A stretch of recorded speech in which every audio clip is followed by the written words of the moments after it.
Hi team, we're now on to our second to the last week of tracking our academic and career readiness grades. So if you look, we're going to look at 1020 today. So the first thing I'm going to do is I'm going to use my example student and I'm going to look at their grade in our fourth period US history just like we've done it every time. So if I look here, it looks like again they have a C, which is almost the exact same grade they had the last time we looked. So I'm going to go back to the homeroom and advisory announcements and I'm going to look and see that a C again it's a 74 to 76%. So this student's right on the edge of that, very close to a C+, but that's going to be a 2.0 GPA.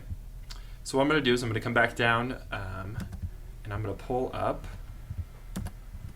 the academic progress and career readiness grade tracking sheet.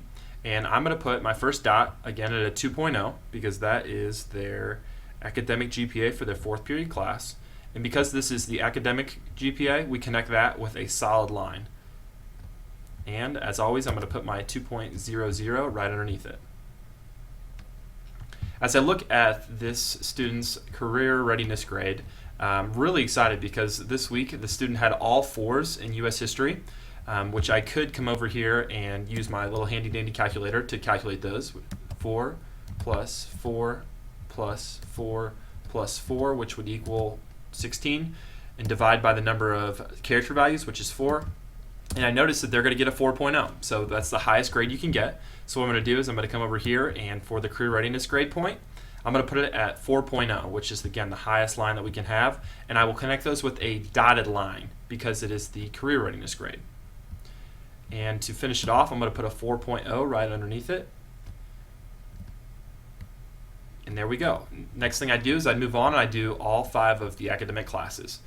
So as you can see, just an additional note here, as we come over and look at the students' grades and the progress they're making, I'm really excited because as I look at this, I noticed that in one class they had an F the last time we looked, and I've noticed they brought that all the way up to a 66%, which is very close to being a C. What's really neat about that is something else you're going to learn about today is that if you are able to achieve all C's or above and have passed both these CAs, you will not have to attend school during our intersession week, which is November 10th through the 14th. So this student, if they've passed both ECAs, is only 1 grade in biology away from not having to come to school and doing an alternative assignment for attendance that week.